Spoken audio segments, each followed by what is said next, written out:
사도신경으로 우리 신앙을 고백하면서 수요 저녁 예배를 하나님께 드립시다.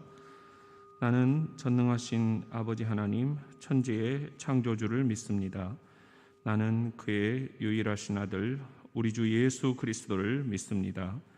그는 성령으로 잉태되어 동정녀 마리아에게서 나시고 본디오 빌라도에게 고난을 받아 십자가에 못 박혀 죽으시고 장사된 지 사흘 만에 죽은 자 가운데서 다시 살아나셨으며 하늘에 오르시어 전능하신 아버지 하나님 우편에 앉아 계시다가 거기로부터 살아있는 자와 죽은 자를 심판하러 오십니다. 나는 성령을 믿으며 거룩한 공교회와 성도의 교제와 죄를 용서받는 것과 몸의 부활과 영생을 믿습니다. 아멘. 595장 찬송을 하나님께 드립시다.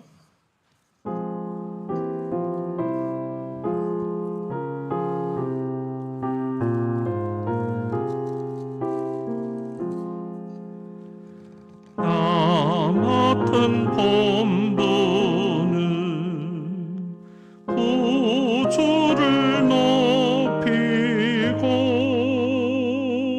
문 영원 구원하도록 잘 인도함이라.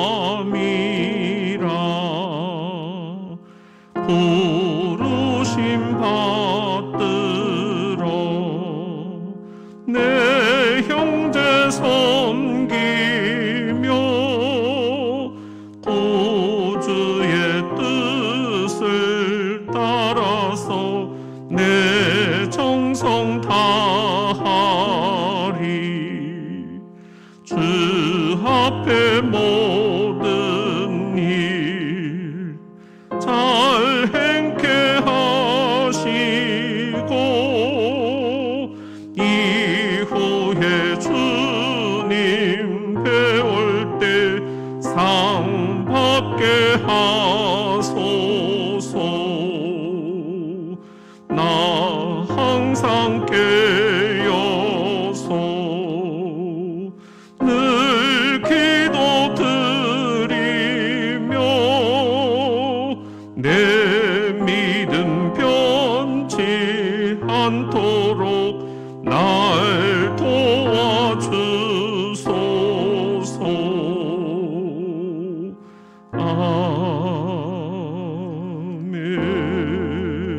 아멘. 오늘 레이키 강의 20번째 시간입니다. 본문 말씀은 레이키 21장 1절부터 24절 우리 함께 교독을 하겠습니다. 구약성경 178쪽 레이키 20장 우리 1절부터 24절 하나님의 말씀을 교독하겠습니다.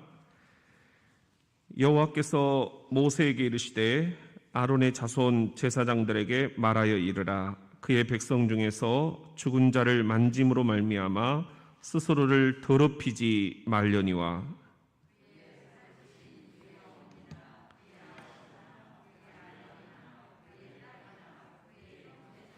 출가하지 아니한 처녀인 그의 자매로 말미암아서는 몸을 더럽힐 수 있느니라.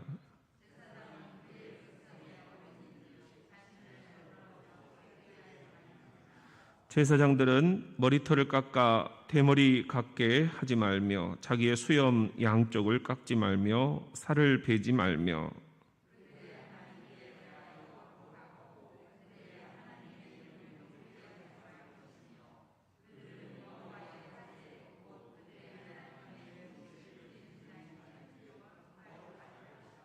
그들은 부정한 창녀나 이혼당한 여인을 취하지 말지니 이는 그가 여호와 하나님께 거룩함이니라.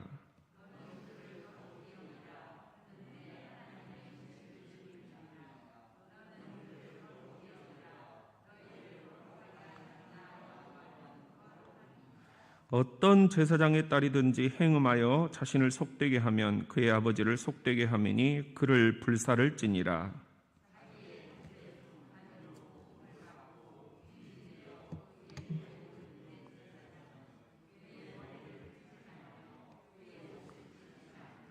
어떤 시체든지 가까이 하지 말지니 그의 부모로 말미암아서도 더러워지게 하지 말며.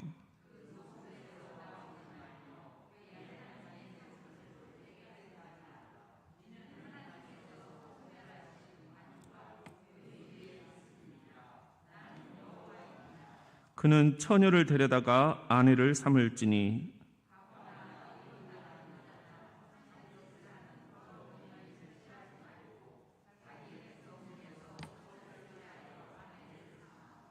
그의 자손이 그의 백성 중에서 속되게 하지 말지니 나는 그를 거룩하게 하는 여호와임이니라. 아론에게 말하여 이르라. 누구든지 너의 자손 중 대대로 육체에 흠이 있는 자는 그 하나님의 음식을 드리려고 가까이 오지 못할 것이니라.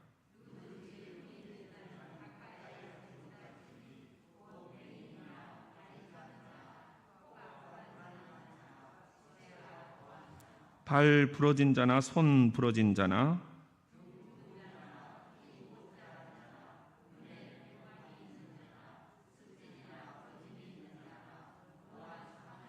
제사장 아론의 자손 중에 흠이 있는 자는 나는 여호와께 화제를 드리지 못할지니 그는 흠이 있은즉 나와서 그의 하나님께 음식을 드리지 못하느니라.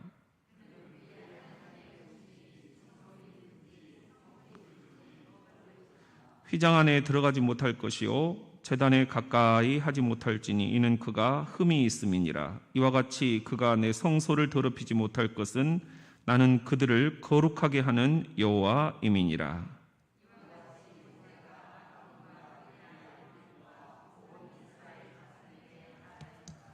아멘. 이것은 살아계신 하나님의 말씀입니다. 우리 옆에 있는 분들과 이렇게 한번 인사합시다. 주님께서 당신과 함께 하십니다.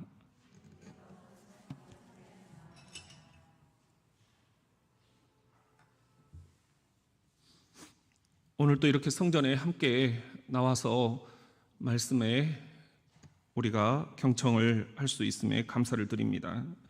또 우리 줌으로 유튜브로 예배에 동참하고 계시는 성도 여러분들에게도 진심으로 감사를 드립니다.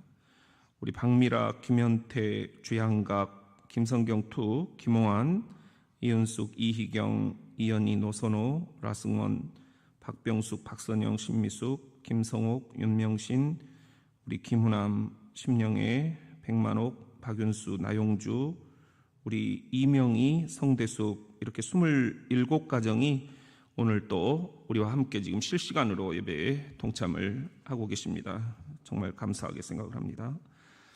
오늘은 그 레이키 강의 20번째 시간 모든 교회 직분자들에게 고함이라는 제목으로 함께 우리가 수요 성경 공부를 나누었으면 합니다. 혹시 내 골덴 바지 어디가 있는지 아세요? 분명히 나 여기 올 때 입었는데 지금 우리 아내가 지금 2주째 그 애들한테 가 있거든요. 요때 딱 꺼내 입으면 지금 그게 완전 겨울도 아니고 완전 지금 여름도 아니고 마치 좋겠다 하면서 장롱을 다 뒤졌는데 없어요. 어디다가 숨겨놨을까? 내가 그걸 입으면 그렇게 못 견뎌 하더라고 아내가. 교회 망신 다 시킨다고 막. 버렸다고요? 세상에 지금 이제 한 20년 넘게 입은 건데 여러분들은 내가 옷을 좀 잘 입고 다녔으면 좋겠어요? 아니면 조금 좀 이렇게 수수하게 입고 다녔으면 좋겠어요? 네 마음대로 하라고요. 언젠가 한 스님이 무소유의 삶을 표방을 하면서 실제 삶은 풀소유로 살고 있었다 해가지고 유명한 분인데 그분이 이렇게 사람들의 그 불교계에 그런 어떤 비난을 받는 것을 보았어요. 나도 다시 한번 이렇게 들여다보게 되더라고요. 나는 지금 어떤 삶을 살고 있는가. 설교대로 산다는 게 제일 어려운 것 같아요. 청빈의 삶을 살았던 예수님, 그렇게 살라고 우리를 부르시는데 나는 그렇게 살지 못하고. 오늘 뉴스 혹시 보셨나요? 미국의 컵이라는 31살 청년이겠죠. 이 컵이가 이제 막 미국 목사들이 설교를 하는 장면들을 그 동영상에서 이제 캡처를 한 거예요. 근데 귀신같이 캡처를 했는데요. 미국의 목사들이 너무 배가 부르다. 이분이 지금 나는 이름도 잘 모르겠는데 147만 원짜리 루이비통 재킷이래요. 그런 게 있나 봐요. 그리고 또 이게 뭐예요? 구찌. 근데 이게 400만 원짜리래요. 근데 아주 유명한 목사님들이에요. 저는 잘 모르는 분들인데 개인적으로 뭐 연락은 없습니다.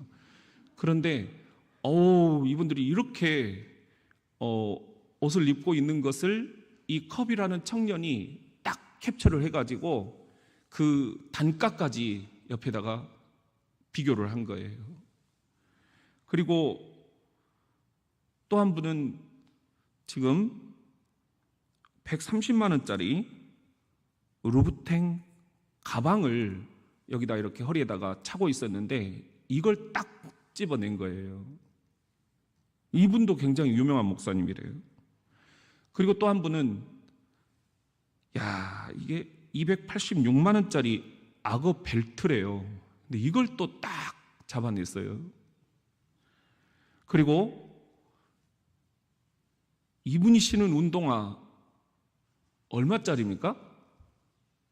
203만 원짜리래요. 이 정도는 신어줘야 이제 그래도 좀 폼이 난다. 그런데 이것보다 훨씬 더 뭐라 하더라? 스니커즈 아세요? 그게 뭐죠? 그런데 제가 한번 찾아봤어요. 스니커즈 이게 뭐냐? 옷이냐? 그때 신발이더라고요. 보니까 이게 631만 원짜리 신발을 신고 목회를 한다는 거예요. 어떤 분들은 우리 교회 목사님은 좀 이렇게 뭘 입어도 딱 뽀대가 났으면 좋겠다. 우리 교인들 체면을 좀 우리 목사님이 세워줬으면 좋겠다. 이렇게 생각을 하시는 분이 있고요. 또 어떤 분들은 예수님은 청빈의 삶을 살았는데 우리 목사님은 정반대를 이야기한다. 풀 소유를 누리고 있다. 이렇게 못마땅해 하시는 분들도 있어요. 제가 육군 본부교회를 섬길 때 아주 유명한 목사님이 이제 설교를 하러 오셨어요. 그런데 이분이 외제차를 끌고 오셨어요. 붕붕 하면서 오셨는데 이분이 이제 목양실에 딱 앉으셔가지고 저에게 그러시더라고요. 교인들이 계속해서 외제차를 바꿔준다는 거예요. 서울의 제일 유명한 교회, 지식인들이 많은 그런 교회인데 이 목사님은 교인들이 그렇게 사주는 걸 어떡하냐. 그러니까 교인들이 본인들이 그렇게 타고 다녀야 되니까 미안해서라도 목사님한테 한 대 이렇게 사준다는 거예요. 그렇게 얘기를 하셔요. 그러면서 그 고속도로를 달리면 1차선에 있는 게 뭐죠? 버스? 그 전용도로 거기로 이렇게 가다 보면은 한 30장 정도 날라온대요. 과속이라고 그쪽으로 가면 안 되는데 거기를 그렇게 다니시면 안 된다 그러면서 경찰이 막 잡고 그런다는 거예요. 그런데도 나는 바쁘니까 내가 그 길을 이용하는 게 뭐가 잘못이냐, 이런 생각을 갖고 계시더라고요. 아, 이분이 진짜 큰일 나겠구나. 근데 아니나 다를까 얼마 후에 뉴스에 크게 터지는 것을 보았어요. 굉장히 끝이 안 좋게 끝나시더라고요. 오늘 본문 말씀이 좀 그런 거예요. 그러니까 조금 더 목사는 달라야 된다. 좀 더 높은 거룩을 요구를 받고 있다는 겁니다. 좀 더 높은 도덕성을 요구를 받고 있다는 겁니다. 오늘 21장 1절 말씀인데요, 우리 같이 한번 읽어봅시다. 시작. 여호와께서 모세에게 이르시되 아론의 자손 제사장들에게 말하여 이르라. 그의 백성 중에서 죽은 자를 만짐으로 말미암아 스스로를 더럽히지 말려니와. 여기 누구에게 지금 이야기를 하십니까? 아론의 자손 제사장들에게 말하여 이르라. 제사장들에게 주시는 말씀이라는 거죠. 그런데 구약의 제사장, 우리는 지금 구약 사람들이 아니잖아요. 신약을 우리는 살고 있잖아요. 구약은 예수님이 오실 거라는 약속이고, 신약은 그 예수님이 오셨다라고 하는 약속의 성취고, 그렇다면 우리는 이 레위기에 있는 이 구약의 말씀을 신약의 관점에서, 예수 그리스도의 관점에서, 복음의 관점에서 재해석할 수가 있어야 된다는 거죠.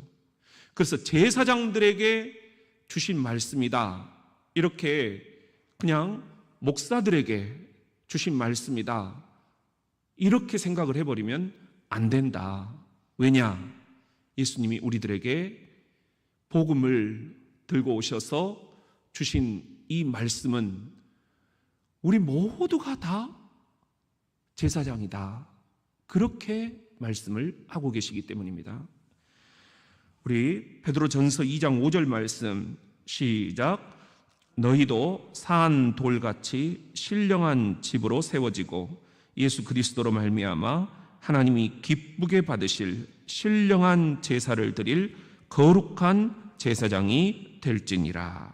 너희도 그랬어요. 여기서 너희도라는 건 뭐예요? 이 편지를 받는 모든 성도들이에요. 목사만이 얘기가 아니에요. 저와 여러분 모두가 다 이 편지의 수신자이고 이 복음의 수신자다. 너희도 거룩한 제사장이 될지니라. 우리 모두가 다, 여러분 모두가 다 저와 함께 이 신약을 살아가는 이 시대의 거룩한 제사장이 될지니라. 이렇게 주님은 말씀을 하고 계신다는 거죠. 그런 의미에서 우리가 교역자 그러면은 두 종류인데요. 첫째는 목사를 우리가 안수받은 교역자, 줄여서 안수교역자, 이렇게 얘기를 해요. 교역이라는 말은 교회의 역할을 돕는 사람, 이런 뜻이죠. 영어로는 ordained 그랬는데, 저는 월요일 날 노예를 하면서 목사 임직 예식이 있었잖아요. 그렇게 안수를 받은, 임직을 할 때에 안수를, 손을 머리 위에 올리고 안수를 하면서 이제 당신은 목사입니다, 설교권과 축도권 두 개를 주는 거예요. 이렇게 안수받은 교역자, 이걸 우리가 목사라 하고요. 그런데 현대신학에서 교역자는 또 한 종류가 있어요. 그게 뭐냐면은 우리 모든 교인들이에요. 평신도 교역자다, 그렇게 얘기를 하죠. lay people, 이게 이제 평신도를 뜻합니다. lay people minister, 미니스터라 하는 말은 섬기는 사람 이런 뜻이거든요. 그러니까 목사는 안수를 받고 그 목사라는 직분으로 주님의 교회를 섬기는 사람이고요. 그렇지만 목사만이 아니라 모든 성도들, 여러분 모두가 다 안수는 받지 않았지만 성도로서, 평신도로서 주님의 교회를 일구고 가꾸어가는 교역자들이다, 사역자들이다, 그렇게 이야기를 할 수 있다라는 것입니다. 우리가 이렇게 볼 때는 오늘 레위기 21장이 이제 22장과 통으로 연결이 되는데요, 크게 6단락으로 나누어져요. 이 6단락의 그 끝 부분마다 하나님이 나는 누구다라고 밝히시는 문구가 있어요. 오늘 21장 8절에 보면은요, 시작. 너는 그를 거룩히 여기라. 그는 내 하나님의 음식을 드림이니라. 너는 그를 거룩히 여기라. 너희를 거룩하게 하는 나 여호와는 거룩함이니라. 너희를 거룩하게 하는 나 여호와는 거룩함이니라. 여기서 너희라는 것은 제사장이죠. 근데 그 제사장은 교역자다. 오늘의 언어로는 교역자는 목사만이 아니라 여러분 모두가 다 포함이 된다 하는 것입니다. 21장 15절에도 보면은 그의 자손이 그의 백성 중에서 속되게 하지 말지니 나는 그를 거룩하게 하는 여호와임이니라. 23절에도 휘장 안에 들어가지 못할 것이요 제단에 가까이 하지 못할지니 이는 그가 흠이 있음이니라. 이와 같이 그가 내 성소를 더럽히지 못할 것은 시작. 나는 그들을 거룩하게 하는 여호와임이니라. 여러분들을 거룩하게 하시는 하나님, 그분이 오늘 우리들에게 3가지 규례를 명령을 하고 계셔요. 우리 같이 한번 따라해 볼까요? 자신을 더럽히지 말라.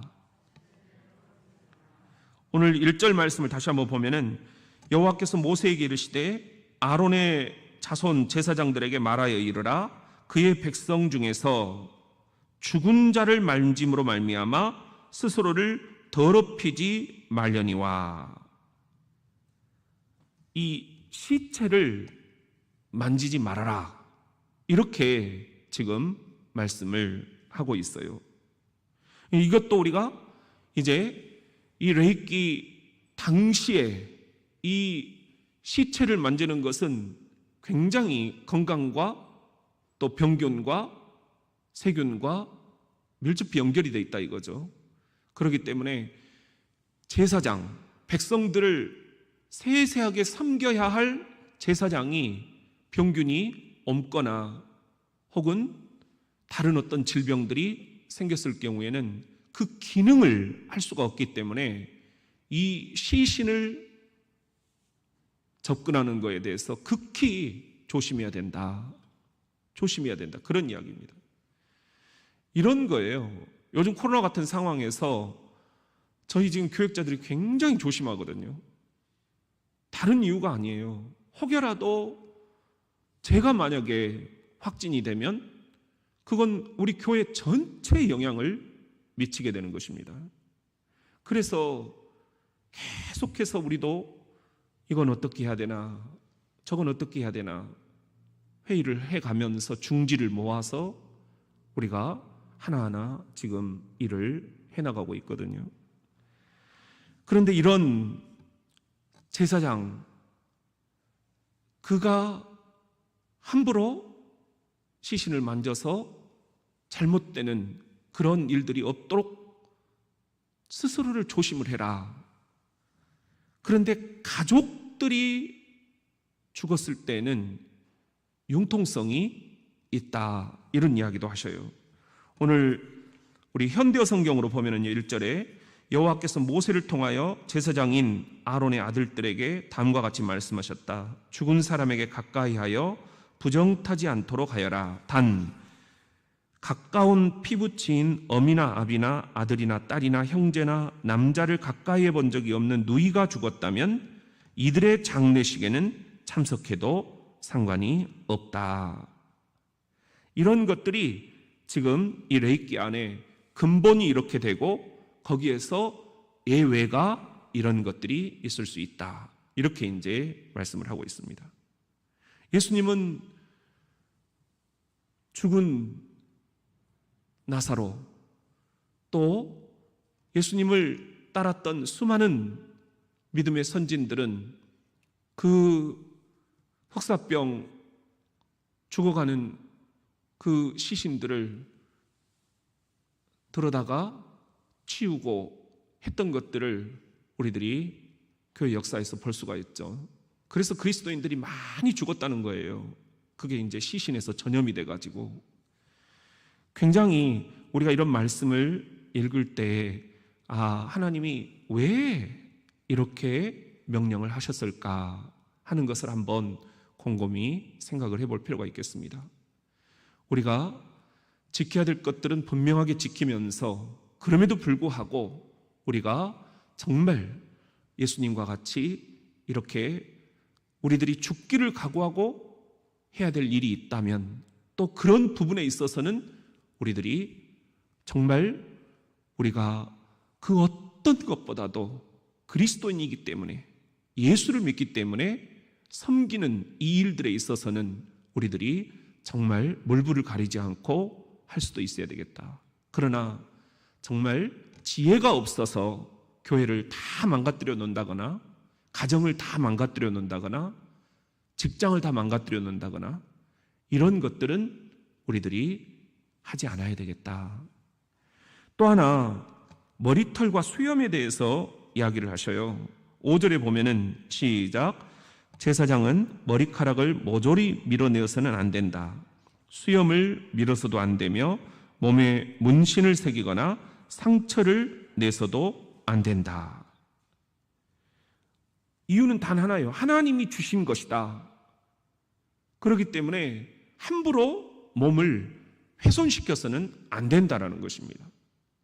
그럼 우리가 시편 같은 데 보면은 그 축복을 선포하는데 머리에서부터 수염으로 그 축복의 기름이 흘러내린다 그랬잖아요. 그때 그 수염, 우리 유태인들이 이렇게 수염을 딱 길고 오잖아요. 굉장한 권위의 상징이지요. 함부로 수염을 자르지 않는다 하는 거예요. 근데 우리나라에도 보면은 그 유교 경전 가운데 효경이라는 게 있잖아요.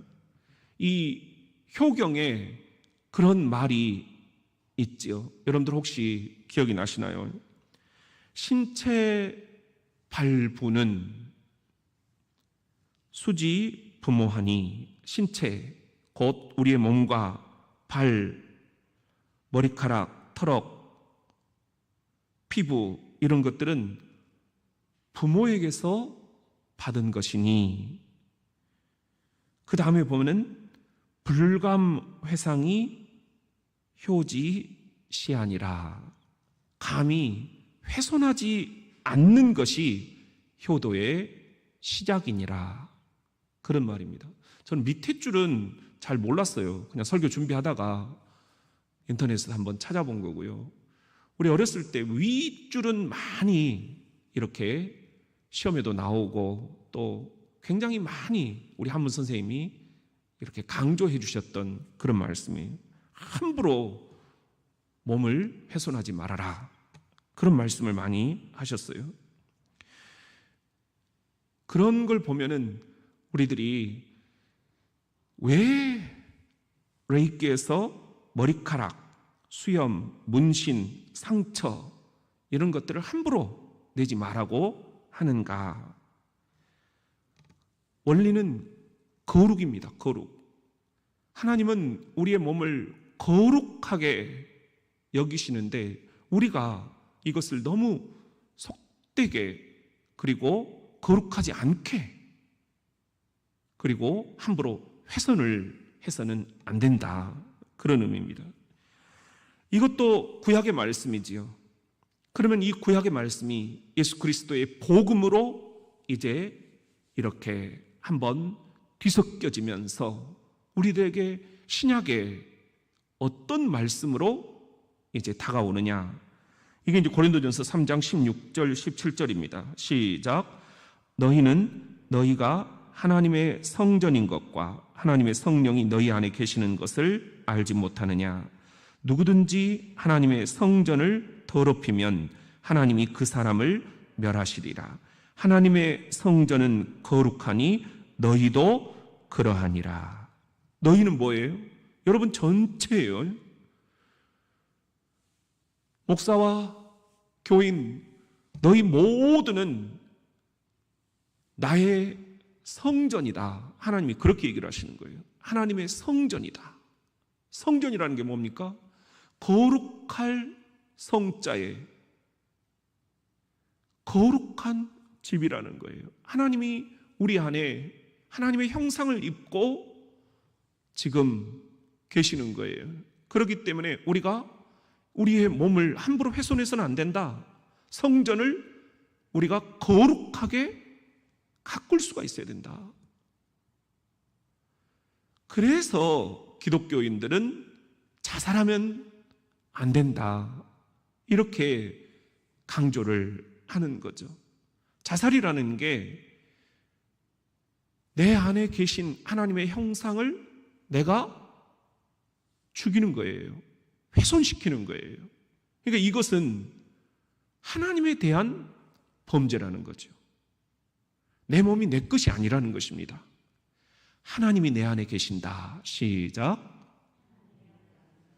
여기 보세요. 하나님의 성령이 너희 안에 계시는 줄을 알지 못하느냐. 하나님의 성령, 하나님의 영이, 하나님의 형상이 내 안에 계시는데 내가 그것을 내 것인 양 함부로 훼손하거나 나를 살인하거나 이래서는 안 된다는 것입니다. 또 상대방을 하나님의 성전이다, 하나님의 성령이 거하시는 집이다, 하나님의 형상이 깃들어 있는 거룩한 몸이다, 우리는 그렇게 여기는 거예요. 그래서 우리가 함부로 상대방을 훼손시켜서는 안 된다, 살인은 안 된다, 구타도 안 된다, 이렇게 기독교에서는 가르치고 있는 것입니다. 이제 우리가 이런 내막을 잘 모르면 율법이 돼버리니까 자살한 사람은 장례도 해주면 안 된다. 우리가 너무 이제 이런 쪽으로만 가버리면 복음이 사라져버리고 교리만 남는 거예요. 진짜 중요한 게 뭐냐 하는 거예요. 죄는 죄고 우리들이 함께 또 생각해봐야 할 다른 문제들이 충분히 있을 수 있다 하는 거죠. 그리고 또 하나는 머리하고 옷이에요. 우리 10절 말씀입니다. 시작. 자기의 형제 중 관유로 부음을 받고 위임되어 그 예복을 입은 대제사장은 그의 머리를 풀지 말며 그의 옷을 찢지 말며. 관유로 부음을 받는다. 기름 부음을 받았다라는 거잖아요. 위임되었다 하는 말은 임직을 받았다라는 거예요.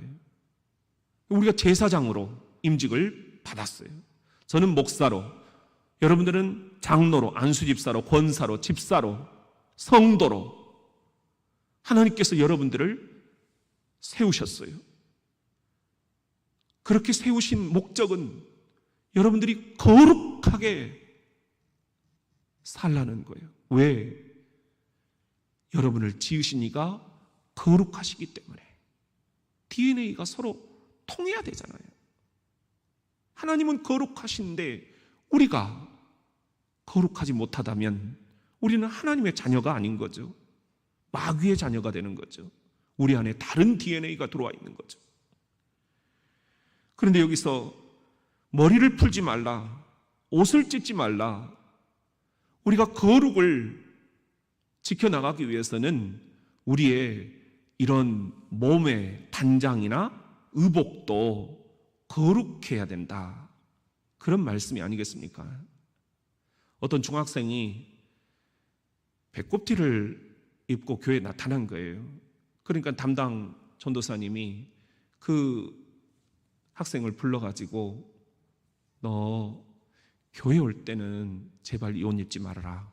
그게 뭐냐? 이 중학생이 뭐라고 그랬게?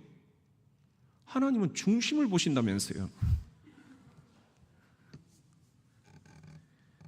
청바지를 찢어서 막 입고 다니고 이러잖아요. 그러면 이제 고민이에요. 그런 걸 뭐라고 하면 교회를 안 와버리고 그냥 가만히 놔두면 의뢰 교회에서도 그래도 되는 줄 알고, 이게 우리 교사들의 고민 아닙니까? 우리 자녀들이 어떻게 컸으면 좋겠습니까? 그런데 여기서 지금 문제는 그것은 비본질이고요, 본질은 감정의 문제입니다. 머리를 풀지 말라. 어떤 때 우리가 머리를 다 헤쳐서 풀었나요? 우리나라도 부모님이 돌아가시거나 그러면은 상가에 가가지고 머리를 막 풀어 헤치고 막 하면서 막 이제 그러고 그랬잖아요. 그러고는 또 저녁에 막 고스톱 치고 막 놀고, 그러니까 이게 도대체 진짜 우는 건지 어쩐 건지 모르겠더라고요. 막.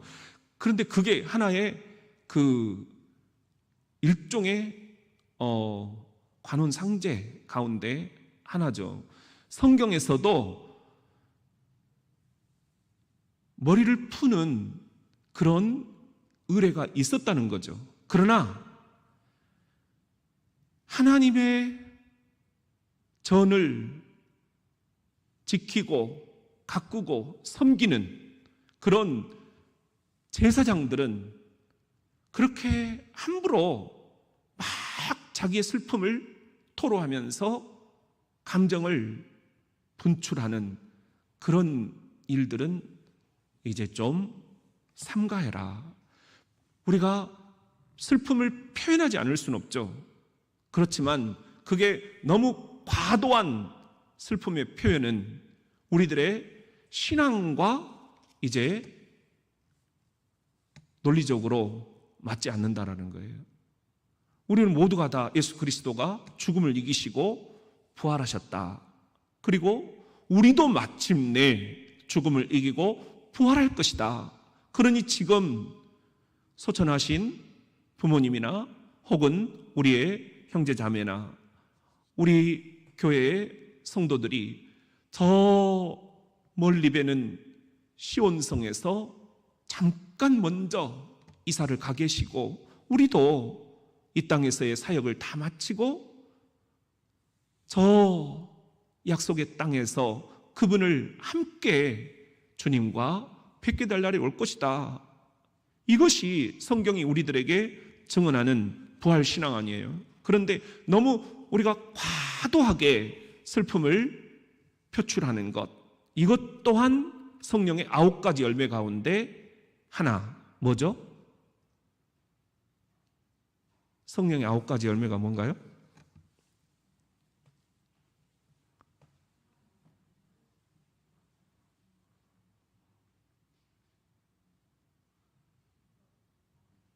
사랑과 희락과 화평과 인내와 자비와 양선과 충성과 온유와 절제. 이 절제에 걸린다는 거죠. 그러니까 슬픔의 표출도 적당히 해야 된다. 교회를 다니는 사람들이 너무 과도한 슬픔의 표출로 저 사람이 진짜 교회 다니는 사람 맞는가? 이렇게 생각이 될 정도는 안 된다 하는 겁니다.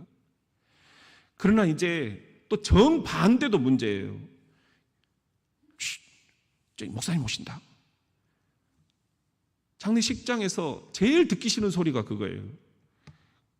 슬픔을 표출하는 것을 그때 아니고는 기회가 없잖아요. 그런데 그냥 이렇게 같이 딸이 엄마 임종을 못 보고 뒤늦게 미국에서 와서 엄마 하면서 목 놓아 울고 있는데 뒤에서 그냥 뭐라고 하면서 목사님 오신다고 내가 무슨 괴물인가? 울지 말라는 거예요. 이걸 우리가 지혜롭게 해야 될 것 같아요. 구약의 율법을 예수님이 완성하러 오셨어요. 그렇죠? 예수님은 우리에게 슬픔을 표출하지 말라는 말씀이 아니라 슬픔을 표출을 하되, 그러나 그것이 저 천국을 향한 부활 소망까지도 잃어버릴 정도로 그렇게 돼서는 안 되니 그 부분은 절제를 좀 해라. 이게 무슨 말씀인지 여러분들 우리가 한번 본문을 찾아볼까요? 데살로니가 전서 4장 13절입니다. 같이 한번 읽어봅니다. 시작. 형제자라 자는 자들에 관하여는 너희가 알지 못함을 우리가 원하지 아니하노니 이는 소망 없는 다른 이와 같이 슬퍼하지 않게 하려 함이라. 저는 여기 가운데에 소망 없는 다른 이와 같이 마냥 슬퍼하지 않게 하려 함이라. 이렇게 번역을 했으면 어떨까? 헬라어 원뜻은 그거 아닌가? 그렇죠? 어떻게 부모님이 하나님께 이사를 가셨는데 슬퍼하지 않을 수 있겠어요? 슬퍼하지 않으면 나중에 병이 나요. 그리고 그것은 반드시 언젠가는 터져요. 이왕 터지려면 돌아가셨을 때 터져야지. 그때를 놓쳐버리면 병이 된다니까요. 그런데 그때에 우리가 정말 슬퍼할 때는 슬퍼하고, 그리고 나서 이제 좀 추스리면서, 이 추스리는 데는 예배가 최고더라고요. 제가 이렇게 아버지 하나님 품에 안겼을 때 생각을 해보니까요, 여러분들이 오셔서 매일 이렇게 3번씩 예배를 드려주셨잖아요. 이게 굉장히 힘이 되더라고요. 저도 목사로서 교인들이 상을 당했을 때 예배를 드리러 가주기만 했지 그게 어떤 위로가 되는지는 사실 잘 몰랐어요. 그러니까 나도 느끼지 못하는 것을 설교를 하고 있었더라고요. 근데 실제로 내 문제가 되니까 이 위로의 식이 굉장히 힘이 돼요. 나 혼자가 아니구나. 우리 교인들이 나와 함께 아파해주고 있구나. 함께 슬퍼해주는 이들이 있구나. 이분들과 함께라면 내가 어떤 거라도 할 수 있겠구나. 정말 고맙다. 그런 생각이 들어요. 그러니까 우리가 그런 문자들을 인사말로 보내는 것 같아. 이번에 오셔서 감사합니다. 나중에 댁에 경조사가 있으면 꼭 알려주세요. 저도 꼭 보답하겠습니다. 이런 식으로 우리 감사 인사들을 보내잖아요. 그게 진심이더라고요. 진심이에요. 너무 고맙거든요. 그렇게 우리가 같이 아파하고 같이 슬퍼하고 그리고 딛고 일어서고 마냥 슬퍼하지만은 않는 것, 이것이 우리 그리스도인의 진짜 모습이다. 믿으시면 아멘. 우리 같이 한번 따라합시다. 가정을 거룩하게 하라.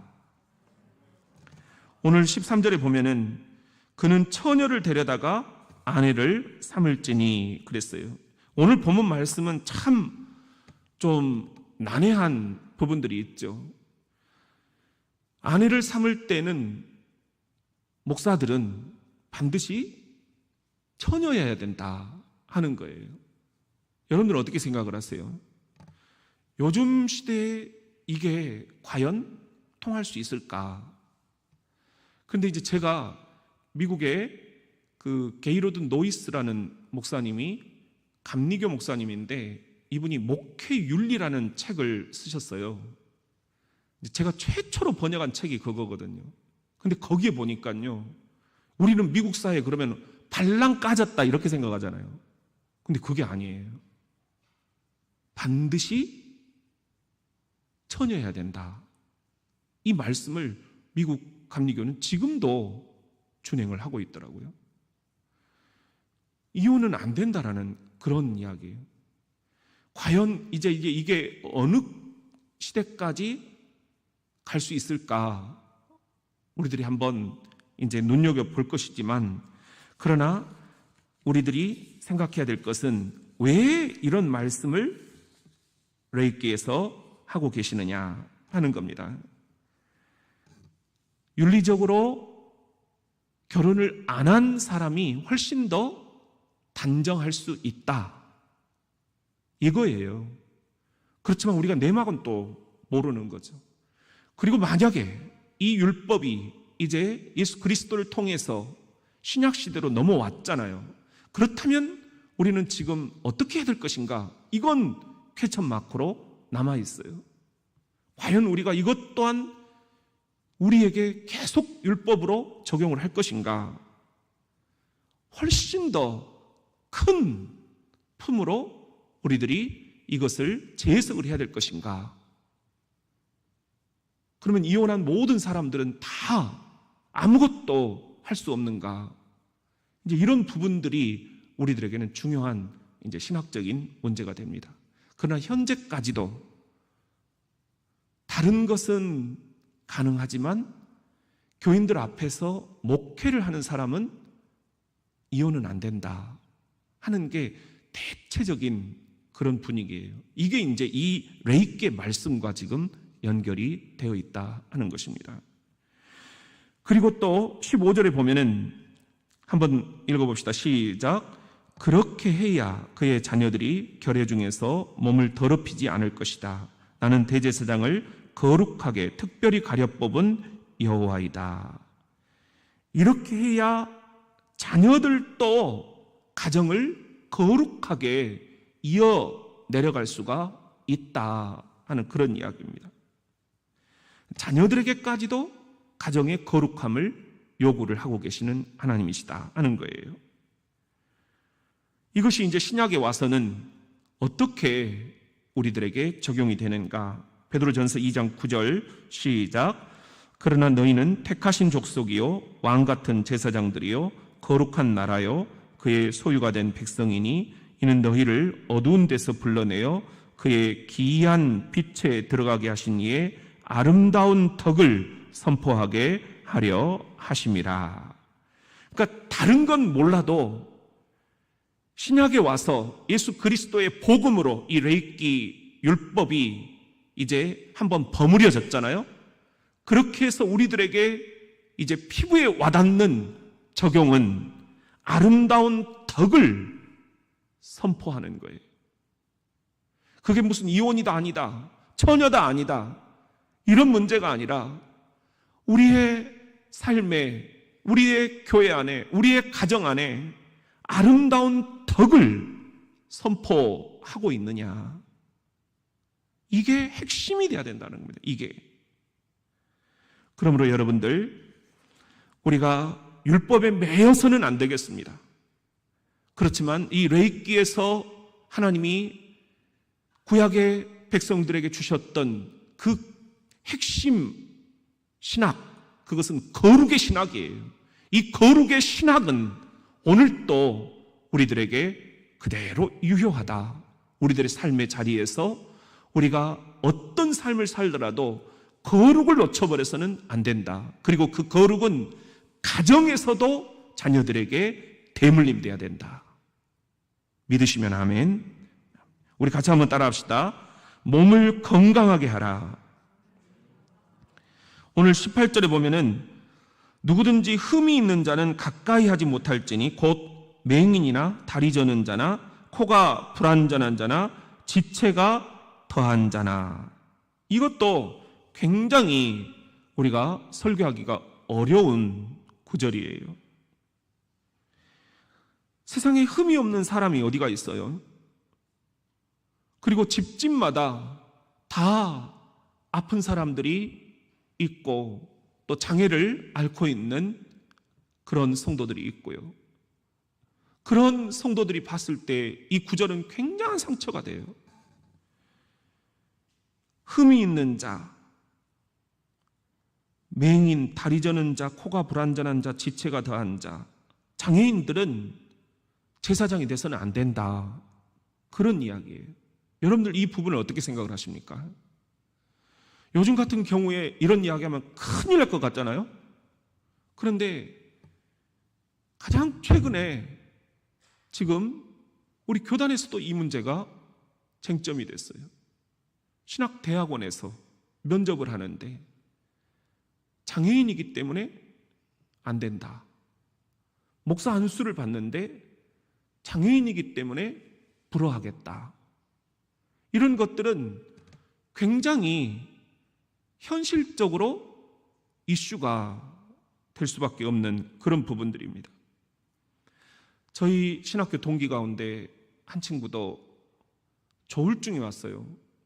그래서 간혹 저에게 밤늦게 막 전화가 와요. 그래서 계속해서 신학교 때 네가 어땠었고 또 나는 어땠었고 하면서 막 이야기를 하는데 이 친구의 소망은 목사 안수 받는 거예요. 그런데 지금도 그 노예가 목사 안수를 불허하고 있어요. 이유는 교인들을 위해서예요. 만약에 이 친구가 이 조울증을 완전히 치료받지 못한 이 상태에서 목회를 한다고 했을 때 그러면 교인들은 어떻게 되느냐? 이건 노예가 책임져야 된다. 여기에 이제 갑론을박이 있는 거죠. 여러분 어떻게 생각을 하세요? 신학대학원은 그래서 요즘에는 MMPI-2라고 다면적 인성검사라는 것을 의무로 하고 이제 그런 정서적인 문제가 발견된 사람들은 합격을 시키지 않는 방향으로 하고 있어요. 하도 이제 세월이 이상하다 보니까 많은 그런 어려움들을 교회가 호소를 하기 때문입니다. 왜 이것을 신학교에서 걸러주질 않느냐? 왜 이것을 목사 안수 때 걸러주질 않느냐? 어떻게 현장 교회가 이걸 평생을 감당하도록 하느냐? 이제 이런 이야기들이거든요.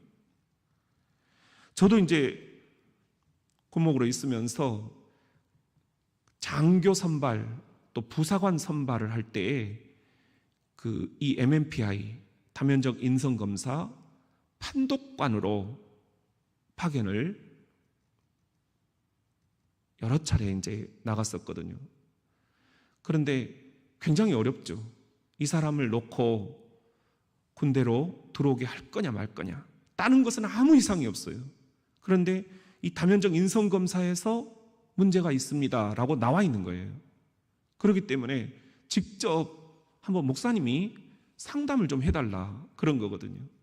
근데 그렇게 해서 걸러 못 들어오는 친구들도 있지만 또 제가 봤을 때는 이 정도면 괜찮은데 그렇게 해서 합격을 시킨 경우도 있어요. 마지막 다른 것은 다 되는데 내가 오케이를 안 해가지고 못 들어온 사람들이 마음에 계속 걸리는 거예요. 그렇게 해서 합격을 시켰다가 나중에 이제 저에게 정반대로 질타가 와요. 전방부대에서 그 친구가 구타를 했다, 탈영을 했다, 자살을 했다. 그러면 그때 왜 못 걸렀느냐? 그 사람을 판독한 목사님이 누구냐? 이렇게 나오는 거예요. 굉장히 어려운 문제구나. 우리가 여기에 대해서 오해는 없애야 되겠습니다. 왜 레이키가 이렇게 장애를 갖고 있는 사람들은 제사장이 되어서는 안 된다라고 하느냐? 이것은 그 사람의 기능성, 그 사람이 수많은 백성들을 섬겨야 되는데 그 당시 구약의 이 제사장의 역할은 훨씬 더 많은 것을 요구를 한 거지요. 이걸 다 감당해 내기가 어렵다.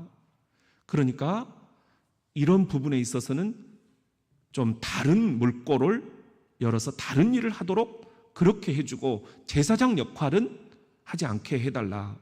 이것이 이 레이키의 말씀입니다. 이것이 이제 신약에 와서 우리가 로마서 12장 1절을 한번 읽어봅니다. 시작. 그러므로 형제들아 내가 하나님의 모든 자비하심으로 너희를 권하노니 너희 몸을 하나님이 기뻐하시는 거룩한 산 제물로 드리라. 이는 너희가 드릴 영적 예배니라. 우리의 몸이 산 제물이 돼야 된다. 영적인 예배가 돼야 된다. 이런 말씀이에요.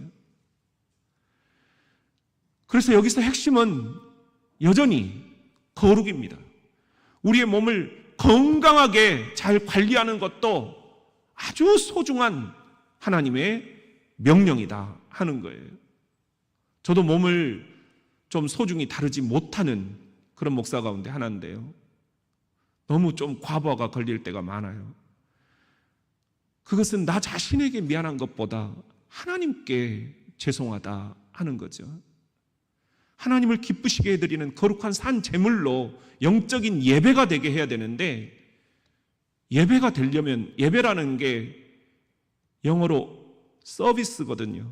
서비스라는 게 뭐예요? 서비스 센터, 봉사라는 거잖아요. 예배는 하나님께 봉사하는 거예요. 그런데 우리가 우리의 몸을 제대로 건강하게 관리하지 못하면 하나님께 서비스를 못 해드린다는 거죠. 그런 의미에서 이것은 장애의 문제는 아닙니다. 왜냐? 우리는 구약의 사람이 아닙니다. 예수 그리스도를 통해서 복음이 내 안에 들어와 이제는 우리가 이 복음을 살아내야 됩니다. 그러기 위해서는 우리가 지금 몸에 장애가 있는가 없는가, 이것이 핵심이 돼서는 안 된다라는 거예요. 우리의 마음에 장애가 있는가 없는가, 우리의 정서, 우리의 감정, 이 모든 것들이 전인적으로 진단이 돼야 됩니다. 하나님을 기쁘시게 해드리는 거룩한 산 제물로 내 몸이 드려지고 있는가?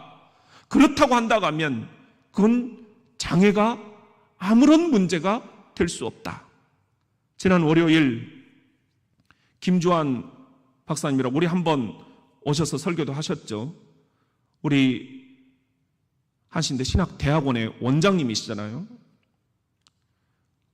학교 다닐 때 저랑 같이 이제 하숙을 했어요.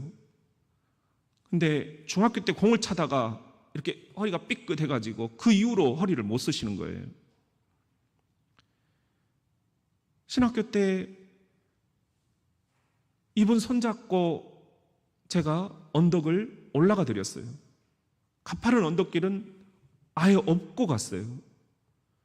이분이 할렐루야 기도원에 한번 가고 싶다고 그래가지고, 그때 뭐 김계호 원장님이 막 이렇게 막 손으로 긁어내면 암덩어리가 떨어져 나간다고 하고 막 이랬잖아요. 이분이 그걸 보고 싶어 하시는 거예요. 그래서 업고 그 기도원까지 다녀온 적도 있어요.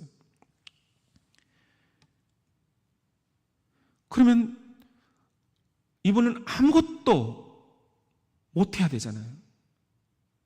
근데 지금 신학 대학원자까지 되신 거예요. 미국 가서 그 어려운 신학 학위도 받아갖고 오시고. 그런 거 보면은 우리가 몸이 장애가 있느냐 없느냐, 이것을 넘어서야 된다. 진짜 우리의 마음이, 우리의 정서가 전인적으로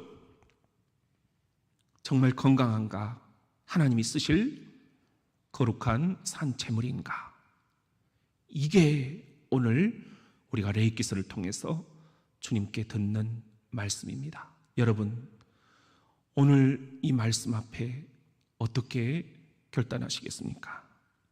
우리 시간에 함께 찬송을 올려드리겠습니다. 찬송 597장입니다.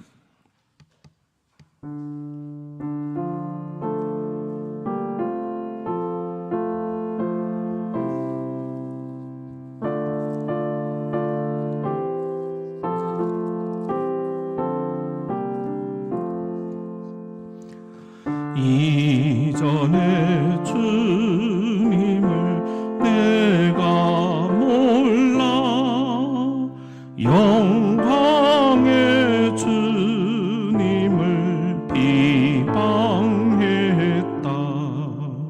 지극한 그 은혜 내게 날 불러주시니 고마워라. 나 받은 달란트 얼마론가. 나 힘써 그것을 남기어서 갑절로 주님께 바치오면 충성된 종이라 상 주시리. 전하고 무능한 나에게도 귀중한 직분을 맡기셨다. 그네 고맙고 고마워라. 이 생명 바쳐서 충성하리. 나 하는 일들이 하도 적어 큰 열매 눈앞에 안 배워도 주님께 죽도록 충성하며 생명의 면류관 얻으리라. 우리 시간에 함께 진지한 마음으로 기도하기를 원합니다. 오늘의 읽기에 이 율법이 우리들에게도 이제 어떻게 적용되기를 원하십니까, 주님? 주님은 율법을 완성하러 오셨습니다. 구약의 그 임시적인 율법들, 예수 그리스도가 오시기까지 임시 방편이 되어야만 했던 그 온전하지 못했던 율법들, 이것이 이제 예수 그리스도가 오심으로 완성이 되었습니다. 이제는 우리가 구약의 율법에 매여서 살지 않아도 됩니다. 진리가 너희를 자유케 하리라. 오늘 우리가 예수 그리스도를 통해서 복음이 들어가고 자유하게 되었습니다. 이 믿음의 자유를 가지고 주님, 우리들이 힘있게 살아가도록 도와주시라. 우리 함께 기도합시다. 오늘의 읽기서의 말씀의 핵심은 거룩입니다. 나 자신을 거룩하게, 가정을 거룩하게, 내 몸을 거룩하게 할 수 있도록 도와주옵소서. 그 안에 있는 율법의 자잘한 요소들에 우리가 얽매이지 말고 이혼이나 장애나 이런 것들에, 치장에 얽매이지 말고 주님이 우리들에게 주고자 하시는 핵심 진리, 거룩을 추구하는 삶, 우리가 그 삶을 살아갈 수 있도록 함께 기도하기를 원합니다. 주님, 우리를 사용하여 주시옵소서. 우리를 온전케 하시옵소서. 우리를 주님께서 영광받아 주시옵소서. 오늘 또 우리가 이 시간에 함께 가정과 자녀들 그리고 교회를 주님께 온전히 바칩시다. 주님, 거룩하게 하시옵소서. 거룩하게 하시옵소서. 이 시간 주의 이름을 3번만 부르고 우리 주님 앞에 합심기도 드리겠습니다. 주여, 주여, 주여.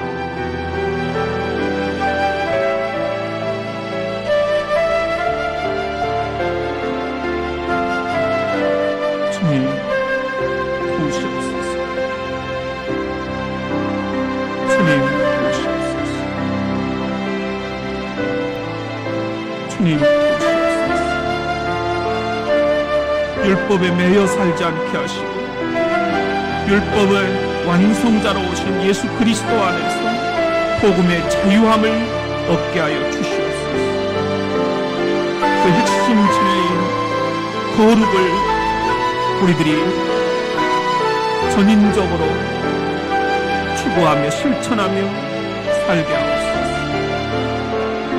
가정 안의 자녀들을 거룩한 자녀들로 주님 양육하게 하여 주시옵소서.